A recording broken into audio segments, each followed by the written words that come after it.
शरद पूर्णिमा का दिन लक्ष्मी को पूर्ण करने का दिन, पूर्ण करने, केवल अमृत ही नहीं बरसता, शरद पूर्णिमा के दिन लक्ष्मी भी बरसती।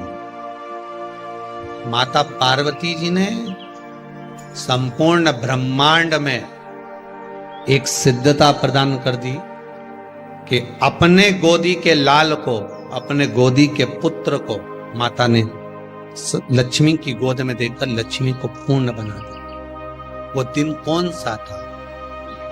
यही शरद पूर्णिमा, यही शरद पूर्णिमा का दिन था। धन उलझ गया, तुमने तो कोई अच्छा सोचकर किसी को पैसा दिया, अच्छा सोचकर किसी को धन दिया, और वो धन उलझ गया, नहीं आ रहा, पैसा वापस दे ही नहीं रहा। बेलपत्री के पेड़ के नीचे, बेलपत्री के वृक्ष की दो थोड़ी सी बाहर निकली हुई छाल को देख लो, बेलपत्री के वृक्ष की छाल। उस छाल पर कच्चा जो सूत होता है, धागा होता है ना, कच्चा धागा, सफेद कच्चा सूत, उस धागे को बेलपत्री की छाल पर 7 बार घुमा लो। चारों तरफ मत घुमाना, नहीं तो चारों तरफ धागा लेके घूम जा। बेलपत्री का जो वृक्ष होता है, उस वृक्ष की छाल पर 7 बार घुमा लीजिए। ये केवल शरद पूर्णिमा का ही उपाय है, इसके बाद नहीं करना है, केवल एक ही दिन होगा। बेलपत्री की छाल पर उसको घुमा लीजिए 7 बार घुमाकर, जब वो जनेऊ की तरह हो जाएगा ना, उसको उतार लीजिए। बेलपत्री के वृक्ष के नीचे घी का दिया लगाइए, हाथ में उसको रख लीजिए। जिस व्यक्ति को तुमने धन दिया और वो उलझ गया, नहीं दे रहा, पैसा पहुंचा नहीं रहा है, उस छाल पर जो धागा आपने लपेटा है, श्री शिवाय नमस्तुभ्यम का स्मरण कर कर बेलपत्री के पेड़ के नीचे कुंदकेश्वर महादेव का नाम लेकर उस धागे को शंकर भगवान को छुआकर महाराज माता पार्वती के चरणों में ले जाकर छोड़ दीजिए। अब विनती कर कर छोड़ दो और निवेदन कर दो, माँ मेरी इतना धन है, इतना पैसा है, विश्वास कर कर मैंने उसको दिया था, वो नहीं दे रहा, माँ से निवेदन कर। फिर कहेंगे संसार वालों के सामने जाकर रोगे तो दुनिया के लोग हंसी उड़ाएंगे। आप किसी से कह दो मेरा 5 लाख रुपए वो लेकर भाग गया, दिया काहे को? हमसे पूछा था, हमने कहा था। दुनिया के लोगों के सामने जाकर कहोगे तो हंसी उड़ाएंगे, अच्छा है लेकर भाग गया, अच्छा है डूब गया। हमें किसी के सामने नहीं रोना। द्रौपदी के 5 पुत्र जब मारे गए तो द्रौपदी किसी के सामने जाकर नहीं रोई। द्रौपदी अगर रोई तो परमात्मा के चरणों में जाकर रोई। उत्तरा का गर्भ जला, ब्रह्मास्त्र छोड़ा गया, उत्तरा कहीं जाकर नहीं रोई, सीधे भगवान के चरणों में जाकर। भगवान ने पूछा हुआ क्या? उत्तरा कहती मेरा गर्भ जल रहा है, ब्रह्मास्त्र आ रहा है। अगर संसार वालों के कहने में पड़ी रहती तो उत्तरा का गर्भ भी नष्ट हो जाता, पर भगवान के चरणों में चली गई। भगवान ने अंगुष्ठाकृति धारण करी, गर्भ में जाकर परिक्रमा करी, उत्तरा के गर्भ में पहुंच गए। जो बालक प्रविष्ट हुआ, परीक्षित हुआ। आते सी जन्म लेते सी जिसने परीक्षा करी वो परीक्षित हो गया। श्रीमद् भागवत में लिखा है, संसार वालों के आगे जाकर रोगे तो दुनिया के लोग हंसी उड़ाएंगे, पर परमात्मा के आगे जाकर कहोगे, परमात्मा हंसी नहीं उड़ाता, परमात्मा उस कार्य को सिद्ध करता। उसके सामने जाकर बोलो तो, तुम बोलो ही नहीं और परमात्मा के सम्मुख में और कहो कि मैंने तो सबके कह दिया, सबसे फोर्स लगा दिया, सबसे सोर्स लगवा दिया, ये करवा दिया। परमात्मा से जाकर निवेदन करो कि मेरा धन उलझा है, मेरा धन मैंने विश्वास रखकर करा था, दे दिया था, माँ अब आपको देना है, भगवान शिव की कृपा से वो पहुंचा आएगा। एक पूर्णिमा पर करके देखने में क्या जा रहा है? शरद पूर्णिमा किसी भी समय पर कभी भी करो, उलझा हुआ धन मां सुलझा दे, मां पिस ला। अब पूर्णिमा के व्रत में आपने कई बार किताब पढ़ी होगी पूर्णिमा की, या आपने व्रत किया होगा, या पूर्णिमा का व्रत आप धारण करे होगे, तो उसमें पूजन कौन से भगवान की हो? पूर्णिमा के व्रत में किस भगवान की पूजन होती है? तो कहा पूर्णिमा के व्रत में केले के खंभ लगाकर पूर्णिमा का जो अध्यापन होता है, पूर्णिमा की जो पूजन होती है, उस पूजन में शंकर और पार्वती की पूजन की, शिव और नारायण की पूजन करी जाती। शंकर और पार्वती का स्मरण किया जाए। किसकी पूजन होती है? शिव पार्वती। क्यों? शंकर और पार्वती का पूजन क्यों करा जाता है पूर्णिमा के व्रत में? क्योंकि शिव और माता पार्वती ही केवल एक ऐसे हैं जिन्होंने अपूर्ण लक्ष्मी को भी पूर्ण बना दिया था। किसको पूर्ण बनाया है? लक्ष्मी। शरद पूर्णिमा के दिन अगर आप शंकर भगवान को एक लोटा पानी अगर शिव को समर्पित कर रहे हो, श्वेत पुष्प को रख कर शंकर जी के ऊपर सफेद फूल को चढ़ाकर अगर एक लोटा जल भी एक पात्र जल भी शंकर को समर्पित कर रहे हो, तो ये लक्ष्मी के लिए ही तो कर रहे हो। और कौन सी लक्ष्मी? पूर्ण लक्ष्मी। पूर्ण लक्ष्मी। आपको पहले भी कथा में कहा, एक बार भगवान विष्णु के सामने लक्ष्मी मैया ने बहुत तेज स्वर में कह दिया था, नारायण, दुनिया के लोग आपका नाम जपते हैं, दुनिया के लोग नारायण नारायण कहते हैं, दुनिया के लोग आपका भजन करते हैं, पर सत्य मायने में कहूं ना तो मेरे बिना दुनिया के लोगों की नहीं चल सकती। मेरे बिना दुनिया नहीं चल सकती, संसार मेरे बिना नहीं चल सकता। भगवान विष्णु ने कहा, ये तो गलत है लक्ष्मी आपका कहना। एक दिन लक्ष्मी को अहंकार आ गया। अहंकार के संबोधन जब माता लक्ष्मी करने लगी तो भगवान उसी समय पर भगवान विष्णु को क्रोध आ गया और भगवान विष्णु ने कह दिया, लक्ष्मी तू इतनी बड़ी बड़ी बात कहती है कि तेरे बिना नहीं रह सकती संसार। मैं तुझे कहता हूं लक्ष्मी, तू अपूर्ण है। तू अपूर्ण है, तू पूर्ण कब हो गई? तेरी पूर्णता कहां हो गई? लक्ष्मी की आंख से आंसू बहने लगे। आज आपने मुझे अपूर्ण कहा। आपको मालूम है आप मुझे अपूर्ण कह रहे हो? आपको ये ज्ञात हो रहा है आप मुझे अपूर्ण कह रहे हो? भगवान कहते हैं, हाँ लक्ष्मी, मैंने तुझे अपूर्ण कहा। अपूर्णता का मतलब आप जानते हो ना? भगवान कहते हैं, लक्ष्मी मैं सब जानता हूं। लक्ष्मी रोती हुई माता सरस्वती के पास पहुंच गई। सरस्वती ने पूछा, क्या बात है लक्ष्मी, क्यों रो रही हो? लक्ष्मी जी ने कहा, क्या बताऊं सखी, मेरे पति ने आज मुझे अपूर्ण कह दिया।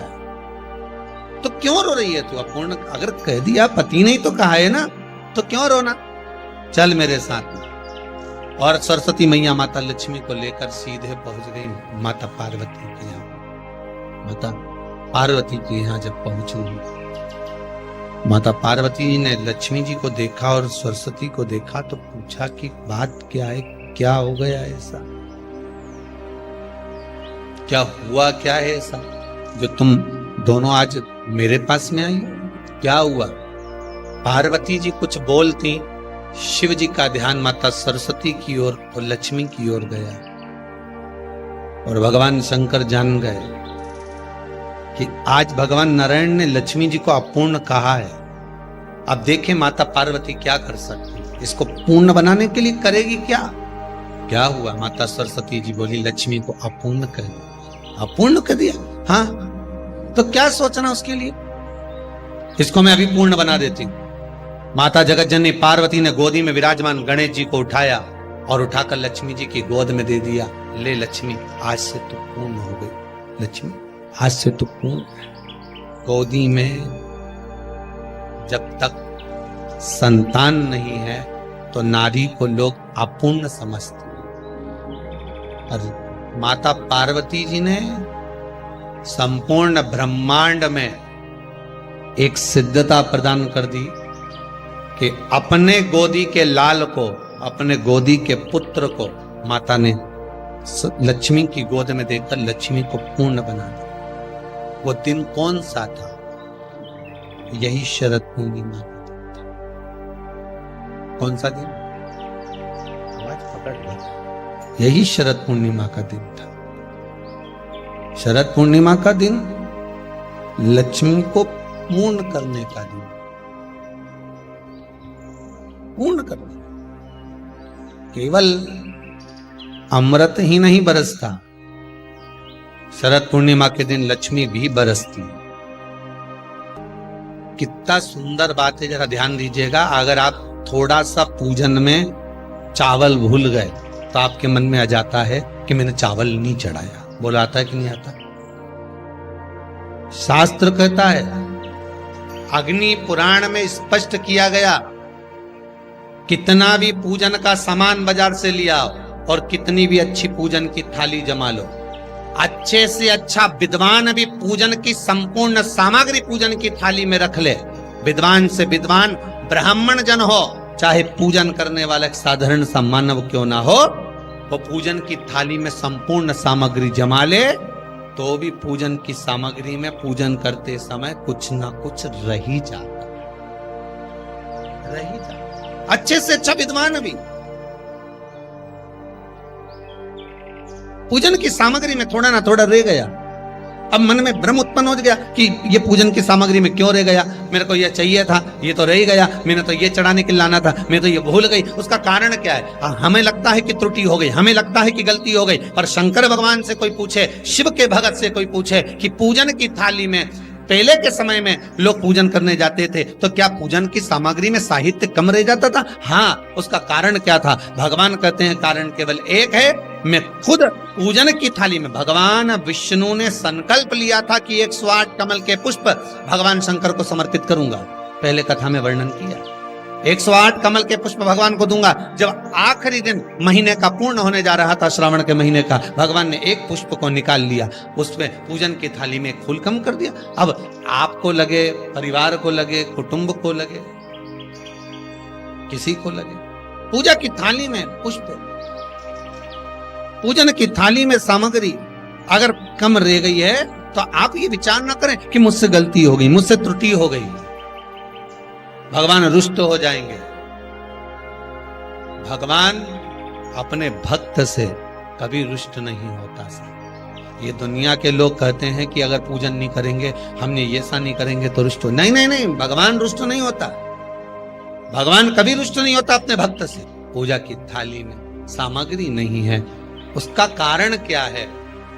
भगवान शंकर की कथा कहती है, जिस दिन पूजन करने बैठे जान कर कोई सामग्री मत छोड़ कर जाना, नहीं तो तुम लोग हंसी खेल में कि चलो ये मत ले जाओ, नहीं, आप पूरी सामग्री जमा, और कोई सामग्री आप भूल गए हो तो समझ लेना कि भगवान आपके दरवाजे पर आने के लिए बेकरार हैं, भगवान आपके दरवाजे पर आना चाहते हैं। अगर कोई सामग्री छूट गई है, कोई सामग्री रह गई है, जान कर हमको नहीं, जैसे श्रीफल, नरियल जो हम भगवान के मंदिर में तोड़ते हैं, फोड़ते हैं, माता जी के सामने हमने नरियल फोड़ा, नरियल अच्छा निकल गया, भगवान ने स्वीकार करा ना करा। अगर नरियल अच्छा निकल गया तो आपने थोड़ी सी चिटक निकाल कर भगवान को चढ़ाई, बाकी का सब घर ले जाके चक्कू से निकाल के सब खा गए। और मान लो वही नरियल जो आपने भगवान को चढ़ाया, फोड़ा, और वह अंदर से खराब निकल गया, तो भगवान ने स्वीकार करा कि नहीं करा? शिव महापुराण की कथा कहती है, जो नरियल अंदर से बेकार निकल गया वो भगवान ने पूर्ण स्वीकार कर लिया, क्योंकि भगवान को मालूम है कि ये सड़ा हुआ नरियल तो चक्कू से निकाल के नहीं खाएगी, जब परिक्रमा लगाएगी तो मंदिर के पीछे पटक जाएगी। भगवान को मालूम है इस चीज का, भगवान को इस चीज का ध्यान है कि ये मंदिर के पीछे पटकेगी। अब भगवान यही, अब हमको लगा कि भगवान जो सड़ा नरियल है वो स्वीकार कर लिया, तो क्या आप मंदिर जाते समय दुकान पे से सड़ा नरियल लेके जाओगे क्या?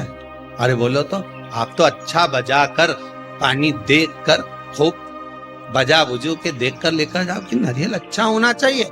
आगे भगवान उसको कैसे स्वीकार कर रहा है, भगवान कैसे उसको प्राप्त कर रहा है, ये उसके आप तो श्रेष्ठ लेकर जाओ।